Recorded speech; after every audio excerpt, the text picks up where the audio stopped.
Hey, what's going on, everybody? This is Tyrone back with Tech Life. And in this video, I wanted to talk about the positive takeaways from the recent conferences, Analyst Day, the T-Mobile addressing the investors, the board members, and the analysts. I wanted to talk about my positive takeaways and how that could fuel T-Mobile's future in terms of subscriber growth, competing in business, and just taking share of the market. So, as we've heard recently, T-Mobile has the 5G lead. They're really pushing that to the next level.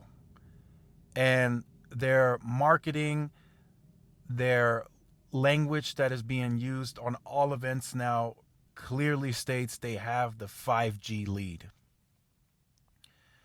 And I think at some point, eventually, that is going to resonate with the consumer, small business, and all other parties that T-Mobile does dealings with in the future.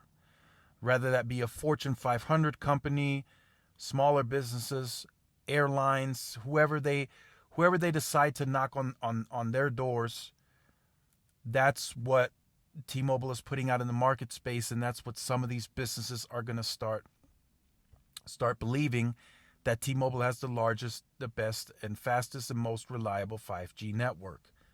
Now, some may say that's misleading. That's a topic for another video. But again, today, just my positive takeaways from the recent events. My first positive takeaway is time. T-Mobile right now has an advantage with time.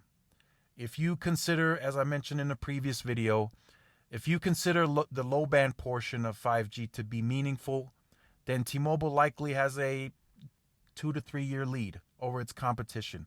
They made a multi-year investment starting 2017, 2018, and then ramped up in 2019 to bring nationwide 5G on its low band, Band 71.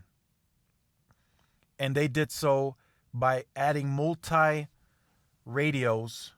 to its sites. So most of the sites have been touched, have been modernized, and they got the multi-layer radios, so they're able to broadcast LTE on Band 71 and then N71 on 5G. So there's a lead there. There's clearly a lead, and time has helped them. And then in the mid-band layer, they also have a time advantage. They started this last year. April 2020 is when the merger officially got approved. It started in May with a few sites, June, and then July it just went crazy. They went on a pace here, July, August, September. I mean, I remember spending one Saturday just driving on one side of town, and there was N41 all over the place. So they got the timing advantage right now. They really do. There's no other way to put it. They have the timing advantage. This year, from now until the end of the year, Verizon and AT&T are clearly going to be busy deploying C-band within the top 46 PEAs.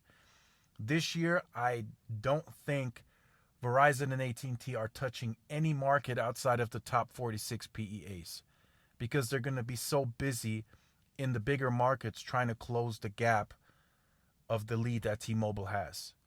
Whether they admit that they're doing it because of that, that's a whole nother story. But they're going to try to get this deployed in the top 46 PEAs as fast as they can, especially Verizon. So as early as Q3, some of that C-band can be turned on. So those guys, Verizon and AT&T, are going to be very, very, very busy in the top 46 PEAs. Whereas T-Mobile has already been busy the last year in the top 46 PEAs. So N41 is scaled very, very quickly in those areas. I mean, was scaled very quickly, and they're still expanding it there. And just for some of you that may ask, what are the top 46 PEAs? I don't know all of them off the top of my head, but it's most of the bigger markets. Atlanta, well, not Atlanta. I think they fell out. For some reason, they got pushed back. But Chicago, St. Louis, New York, L.A., just some of the bigger markets are the top 46. And like I said, T-Mobile has already been scaling there for a year now and some change. And they'll still continue upgrading in those markets, so they'll gain an even further lead in those markets. Where it gets very interesting is outside of the top 46 PEAs. T-Mobile has been working very hard scaling there too. They're going to be at 200 million by the end of this year. I predict they get there by Q3. I don't even think it'll take them to the end of the year. They're going at an even faster pace now, what I'm being told, and Neville is also confirming that they're able to do 1,000 sites per week, not per month, per week. So that's what I'm thinking. Timing is a positive for T-Mobile because they got to start this early, and now as long as they keep the pace that they're on now, they think they can maintain the lead throughout 2024 and beyond. So that's one of the positives where I think they do have an advantage is timing. Now, again, this is a topic for another video. Verizon and AT&T are competing very heavy with capital. They're spending a lot of money, so they're going to be able to accelerate at a similar pace to T-Mobile, if not even faster. So just keep that in the back of your mind that spending, 18 to 20 billion for the year, that's massive. That is a massive investment by both AT&T and Verizon. I think it'll be at in terms of the money that they're spending, it'll be at a rate that they've never spent at before. So they're going to be able to get a lot done. Let's just put it that way. So the second positive takeaway that I have on the recent events that T-Mobile presented at is the capital allocation. Now, why do I say that that's a positive when we've been saying them lowering the CapEx is not good?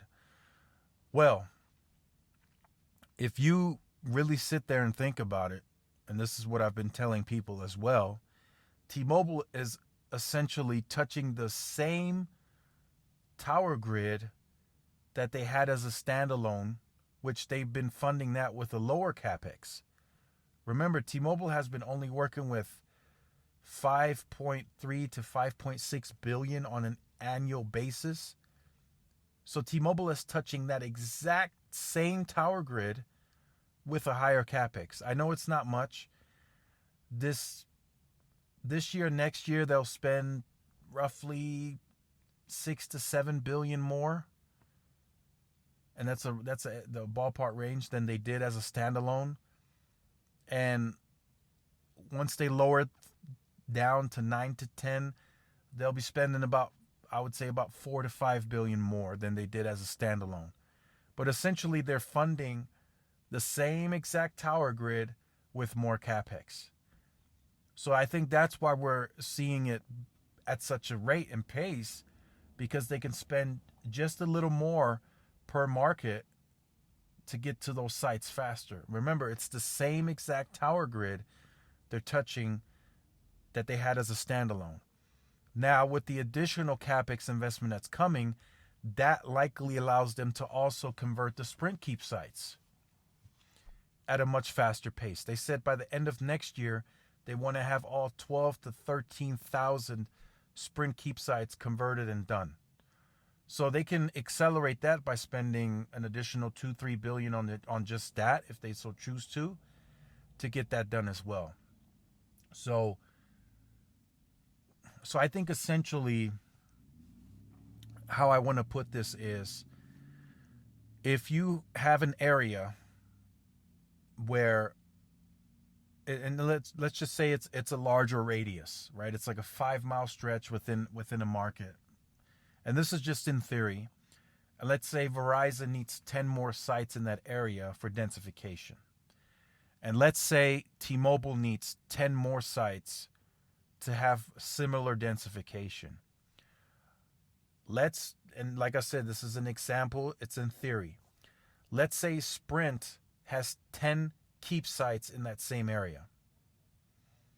Verizon doesn't have that luxury to do keep sites, so they would have to either co-locate or build 10 brand new sites in that same area. Whereas T-Mobile could just go up to the municipality cities, file the permits, and upgrade the 10 Sprint keep sites within the 6 months and have that densification. Now, why did I bring it up? Why did I make that analogy? Because it's going to take T-Mobile far less time. They could upgrade all 10 of them within 6 months. It's going to be cheaper. They're essentially just upgrading. So that's going to be cheaper. They're just adding T-Mobile equipment onto those Sprint keep sites. Whereas Verizon is likely for 10 brand new sites, even co-locations, I say that'll take them a total of 3 years to fill in those 10 sites along that same stretch. And it's going to cost Verizon way more money to get those brand new sites up. So again, that's just an example, but I do think the capital allocation, and if it's done correctly, if you incorporate the Sprint keep sites, which is something that I still think is very underrated, not talked about much, that'll give them massive densification a lot quicker and a lot cheaper versus what AT&T and Verizon would have to go through in fighting municipalities, counties, cities to get brand new sites or co-locations built in a same area in a same radius. So I just wanted to throw that out there. Again, this is my positive take on T-Mobile. If done correctly, they could achieve a lot. I think they could achieve a lot with the Sprint keep sites. And at the end of it, they want to have a total of 85,000 macros combined with the Sprint keep sites and the 10,000 new sites that they're building, which is likely some of the most macros a carrier has ever had in the United States by that time. And they can do that very quickly. They don't have to wait too long. Like I said, they want to be done by the end of next year with converting 12 to 13,000 Sprint sites. Let that sink in. That's 12 to 13,000. Just to put that in perspective, at the highest level that I've seen recently with AT&T, they can do about 31 to 3,200 sites on an annual basis. That's one full year. T-Mobile is adding 12 to 13,000 Sprint keep sites within the next 12 to 16 months. So just let that sink in. Just let that sink in how much more massively of a densification that's going to be. Now, some of those sites, of course, are going to be coverage gap fill-ins, so that'll help tremendously for a lot of these areas where T-Mobile has poor coverage or none at all.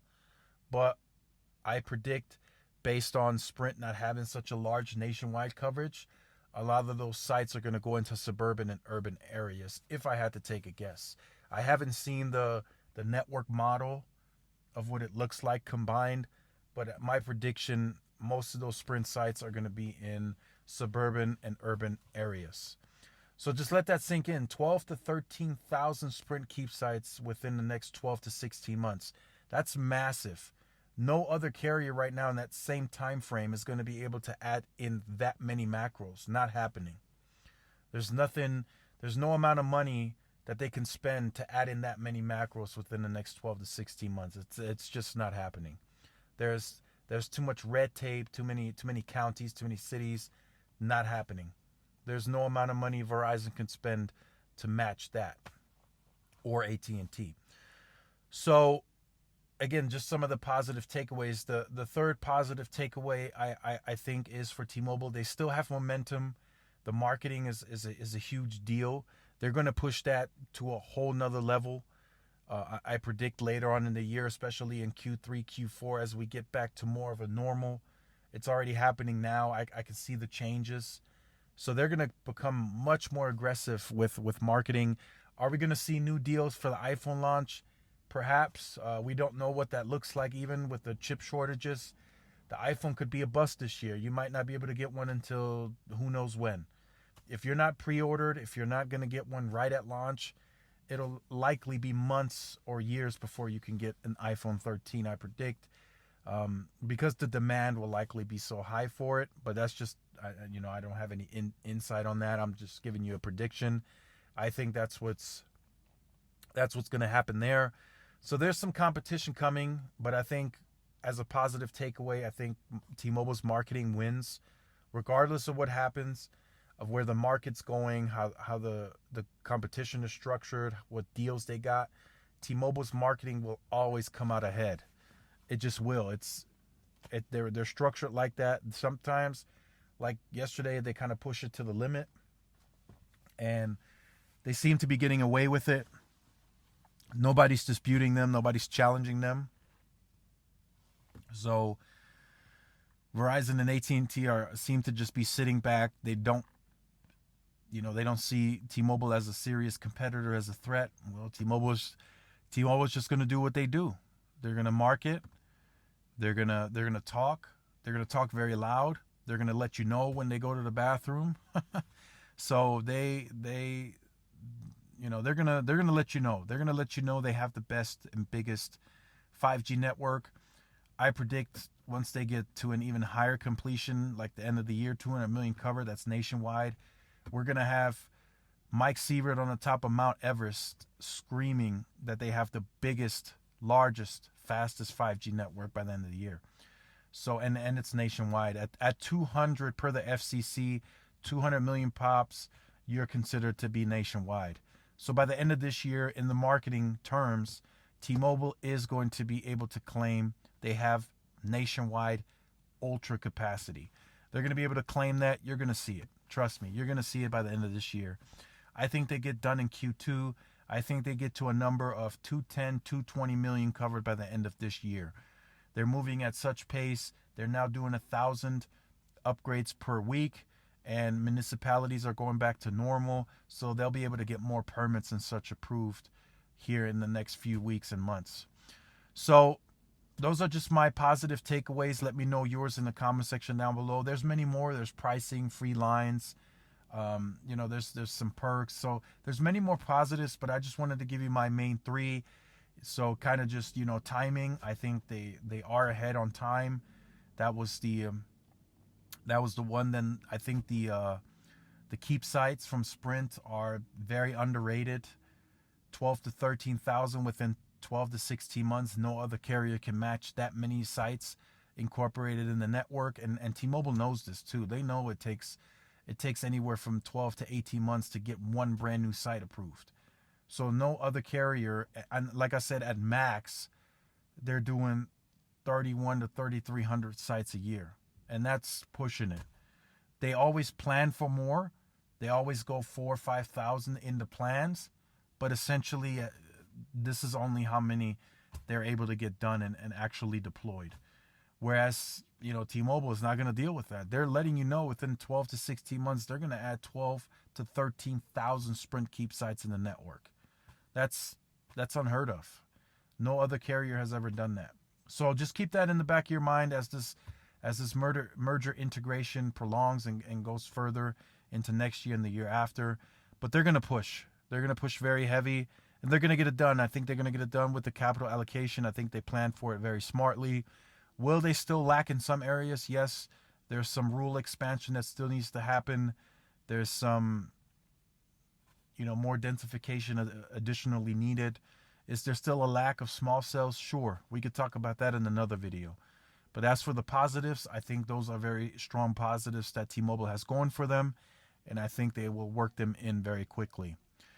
So if you have been on the channel or you're new to the channel and you have not yet liked, shared, subscribed, make sure you do so. Hit the notification bell so you are notified when I do upload content.